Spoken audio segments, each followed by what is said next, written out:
Greetings, friends, and welcome back to the Razor Company YouTube channel with me, J-Mac from the Canadian Mafia Show. And we're back with another shaving through history with the vintage Gillettes. And alas, we have come to the end of the road, at least pretty much the end of my collection. Luckily, I was able to pretty much get something from every decade. So here we are.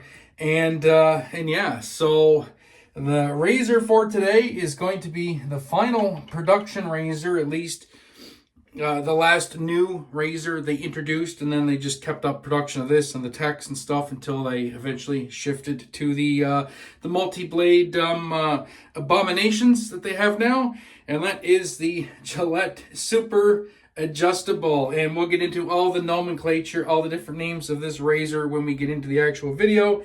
And for this video, we're gonna go with some legacy stuffy stuff. We're gonna go with a soap I haven't used in a very long time. And that is Proraso Red, beautiful sandalwood scent. So if you like the sounds of that, you want to hear all about the Gillette Super Adjustable, pull up a chair, stay tuned, and we'll get into it after the intro.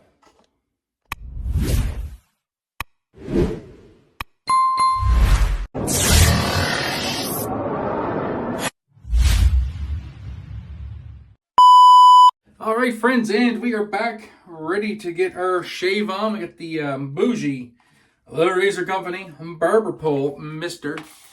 Love the mister. Keeps the hands dry for the most part. I got distilled water in that. If you're not using distilled water, get you a bottle of distilled water. It's cheap as chips, and I tell you what, it definitely makes the difference. Especially makes the difference in these legacy soaps. I find that aren't.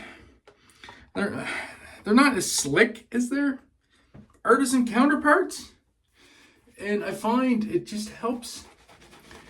It helps just give these legacy soaps like Proraso just a little oomph, and it actually makes them perform better. It makes them slicker. At least that's the placebo effect I get from it, whether it's true or not. But I seem to get better shaves with it, and I enjoy it a heck of a lot more. So there we go. All right, so on to today's topic. The Gillette Super Adjustable, and many names on this razor, very many names, and it's one of them things, man. It's the last production razor Gillette made, and lots of terminology for it. So you can call it the Super Adjustable. Some people call it the Black Beauty. There is a reason why it's called the Black Beauty. We'll get into that. It's also called the Super 84 and the Super 109. So here's mine. Mine is a P1, so first quarter, 1970, gold-plated. Thank you very much to Ken, the vintage head shaver, for this beautiful razor. This is a gift from Ken. Setting number 6 with this Tatra I've used right from the start of these videos, however many videos that is, and we'll give it a go. So yes, this is the Super 109. And these razors were made from 1968 after they ceased production of the Slim Adjustable, and then they switched over to the Super 84 and then the Super 109. And the 84 and 109 just denotes the handle length. So the 84 is an 84 millimeter handle, the 109 is a 109 millimeter handle, and I really like this 109. My biggest gripe on vintage Gillettes is just they're small, right? The handles are short, and I have big hands, and this razor just fits in my hand like it's like a modern razor, right? Like it's an average modern razor handle length, or I should say not modern, a modern CNC produced handle length. A lot of the legacy razors like Edwin Jaggers, McCours, Miele, I find a lot of them still kind of have that classic, vintage-esque handle length, but all the CNC razors seem to kind of all fit in that same vein of longer handles, which I like with the bigger hands. But anyway, I digress. So like I said, this was made from 1968 until 1988 when they ceased production, and then like I said in earlier videos, they're still making techs and a couple other things, and they're still making techs in some countries, but this is when they switched over to things like, I think, the Tatra, and then the Track 2, and they started getting into the cartridge end of things. So this was the last production razor Gillette ever made. A few changes on this. The handle is aluminum instead of all brass, but then the head itself is brass, and except for the Black Beauties.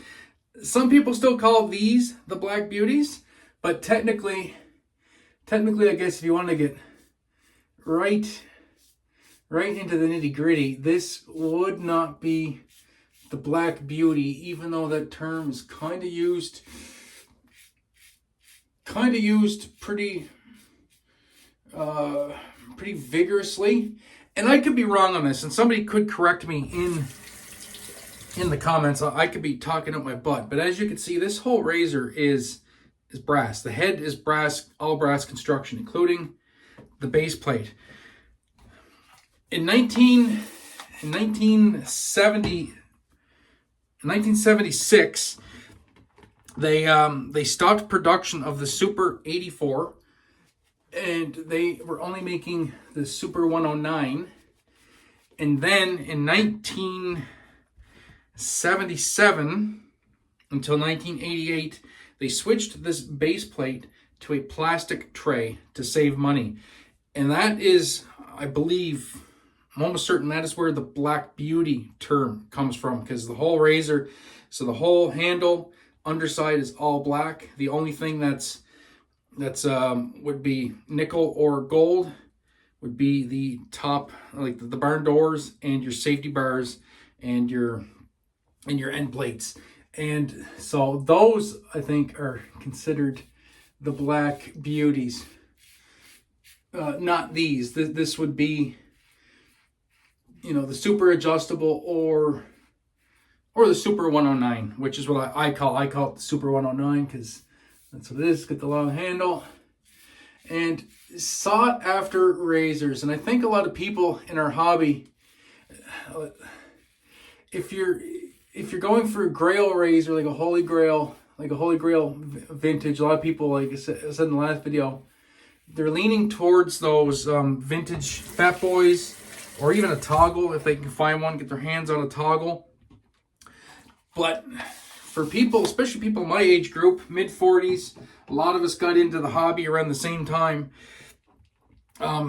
Remember, these were made until 1988.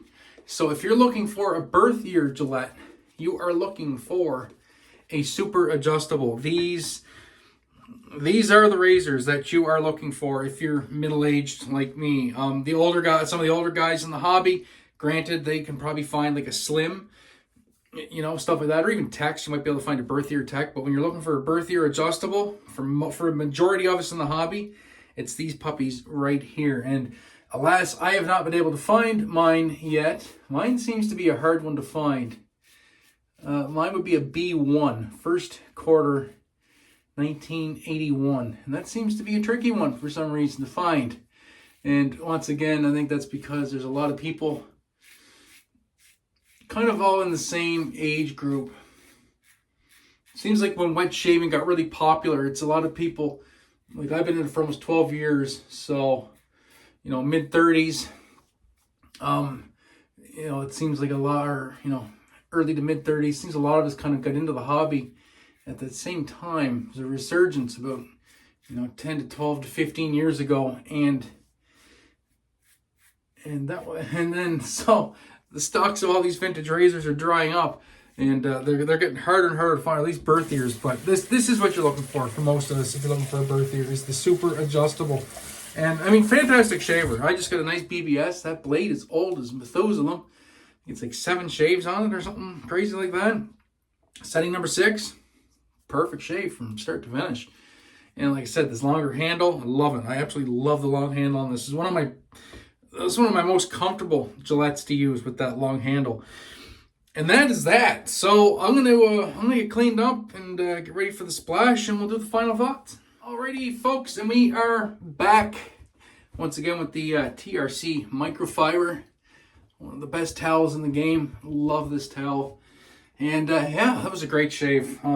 It's a great shave and a fun series. Good way to end it, I guess. Right? We've gone on the journey from the old type right through to the Super Adjustable, to the basically the end of the Gillette era before they before they went for the convenience and the cartridge blades and all that stuff. The splash we're going to use to put the final touches on this is the matching Proraso red aftershave lotion. Probably this is one of the best sandalwood scents in shaving, hands down. It's a classic scent. Just the tiniest tingle to let me know that I'm alive. And that was a nice shave. So hopefully you guys enjoyed this journey on these vintage Gillettes. I do have one more in the series. I have a little bonus video. I picked up a razor a little while ago that I've been on the hunt for a long time. Another vintage. It's pretty cool. I think it's really cool. It's a derivative of a very old vintage Gillette. It's well, I'm not going to spoil it too much. The next video I do will be on that razor, but it's a pretty cool piece of history. Pretty cool reason why they did it. Once again, marketing. But also a very great idea as far as I'm concerned. And that'll do it. So until that video, my friends, make sure you subscribe. Watch all the videos here on the Razor Company YouTube channel. Lots of great content creators here that are putting out quality videos for you to enjoy. So please subscribe, like, comment. If you have anything to add on the Gillette Super Adjustable, get it in the comment section below. That would be appreciated. And yeah, that'll do it. So until next time, my friends, be safe, be kind to one another. Most importantly, have a great day and eat better shave. We'll catch you guys on the next video. Peace.